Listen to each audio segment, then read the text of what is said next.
Welcome back, continuing the news. To news now in politics. Former Prime Minister and President of the People's National Party, P.J. Patterson, says he will not endorse any candidate for the leadership of the PNP. Mr. Patterson spoke with TVJ News after signing the condolence book for former Cabinet Minister Dr. D.K. Duncan at the PNP headquarters on Old Hope Road in St. Andrew today. Vashon Brown has the details. The race for leadership of the PNP is about to heat up, with at least one person confirming an interest in leading the party. It's reported that several others also have an interest in the job. But former Prime Minister P.J. Patterson says he will not be publicly supporting any candidate. If you hear at any stage during the campaign that I have committed myself to one side, you can dismiss it as inaccurate and untrue.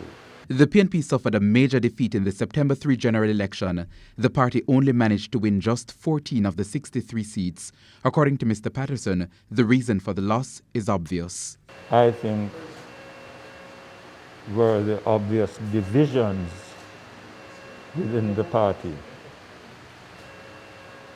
People support unity. They don't support division. And I think everyone has to accept some part of the blame for what we have come to.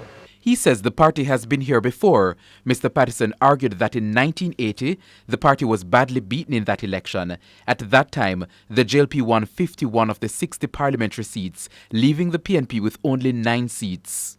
We took the time to rethink what we had done and to identify the errors and mistakes that we made.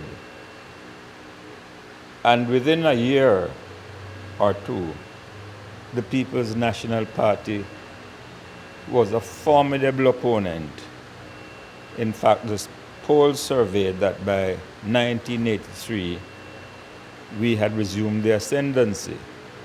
And that was confirmed when the parish council elections were held in 1986, when we swept the floor. We can do it again. But again, he notes that the party first has to be united. So here's his hope. And it is my fervent hope that when people are allowed to exercise their democratic rights, that will be respected by every section of the party, both those who belong to Parliament and those outside. Vashon Brown, TVJ News.